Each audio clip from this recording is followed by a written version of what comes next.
Hi, I'm Bill Fluharty from the Keller Future Center, back to talk to you about our current project on improving academic achievement within Latino youth in Grand Rapids, and more specifically, building resilience within our Latino youth in Grand Rapids. We're in week 2, session 4 in our process, week 2 out of 7 weeks.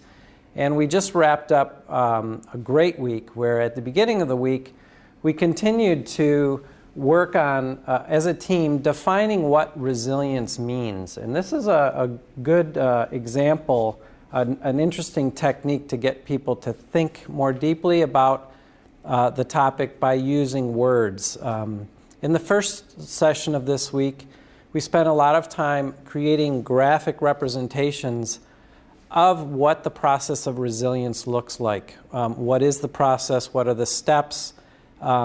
And what are the skills and techniques that would be required from our point of view to be resilient in certain situations.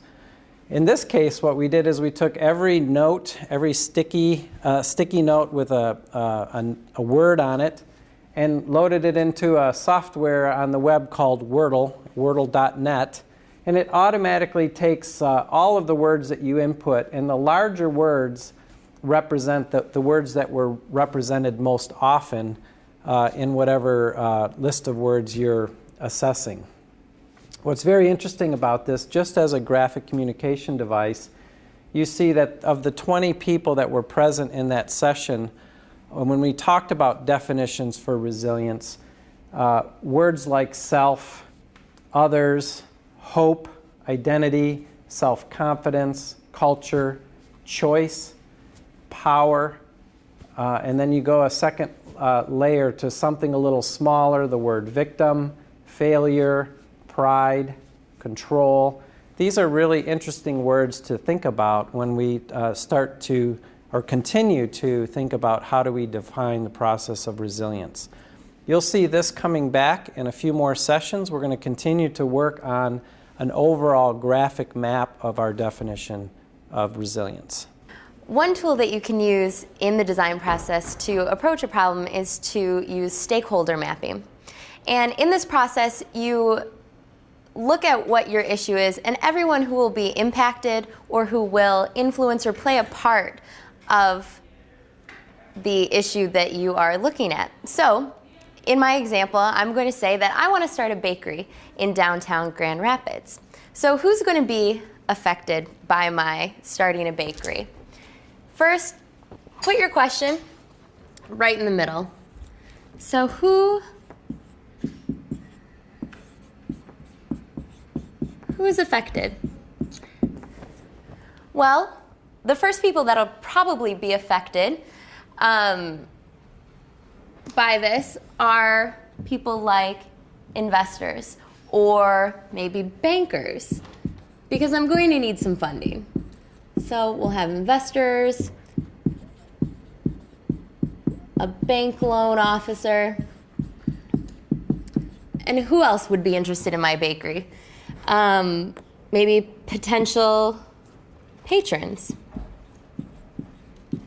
or employees.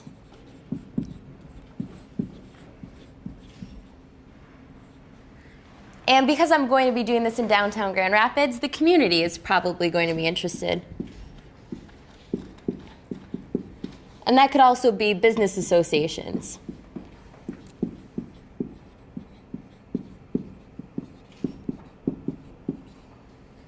My friends and family.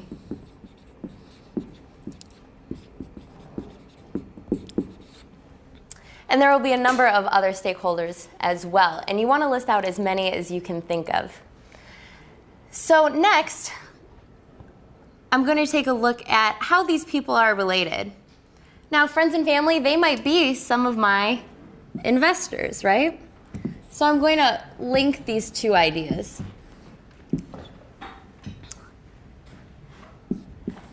Patrons and employees, they may be part of the community. And you go through and you link all of the possible connections. And what you also want to consider is how these people think, feel, and what they need from the process. So patrons may be wondering things like, what kind of baked goods?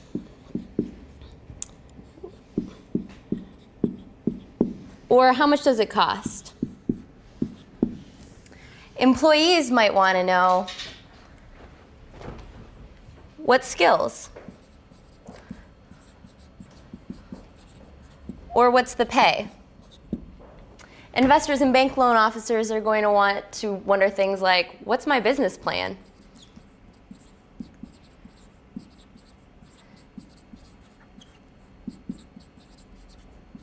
And when will I be able to pay them back? So you continue through this process, and eventually when you're done, you'll have a clear picture of who your stakeholders are, what their needs are, and how they are linked to your issue. So today's session was all about research, the different types of research that you do, research for innovation, when you do it, how you do it, why you do it. And we spent some time going through Research 101. And then we worked with a group using the stakeholder map that they had developed earlier in the workshop. We looked at 3 different segments that we felt we could focus on for going out into the field and talking to people about this topic.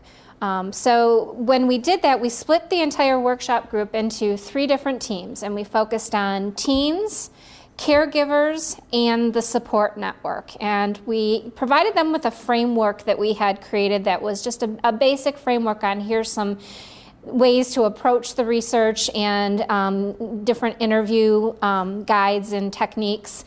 And then each team worked through their own research plan. Basically, after they brainstormed who they needed to talk to, they came up with what they felt they needed to do. So they came up with a methodology, how they were going to accomplish it, who they were going to talk to, and different questions to ask. And then they went through and said, we're going to go and talk to these people at this time. So there were 3 groups that were defined. One was the teens, and we had people that were connected to high schools and different programs and programmings and things. They have a plan to go out and talk to probably over 60 different teens, and they're going to facilitate interviews. And during the interviews, they're going to use these research probes to help teens kind of communicate their story and let us know more about them. The second group is caretakers, and this team looked at a couple different groups of family types, ESL parents and families, and then parents that are bilingual or English. And so they're going to go out and talk and interview those. And then the third group was the support network, and they basically split that group into 2 different groups. People that are currently supporting our target market, so people like the high school staff or coaches or even non-coaching people, and then what we call this latent support network, other people that have a role to play in the teens' lives but aren't specifically involved on a day-to-day basis. So probation officers, chambers of commerce, employers, and things like that. They are actually going to be developing a questionnaire and having people fill that out as well as doing interviews. So we have a very wide variety of methodologies, a wide variety of people that we're talking to, and they're going to bring all of that information back with them, probably over 100 people overall next week. And we're going to analyze the information, and find key insights and identify needs to solve for.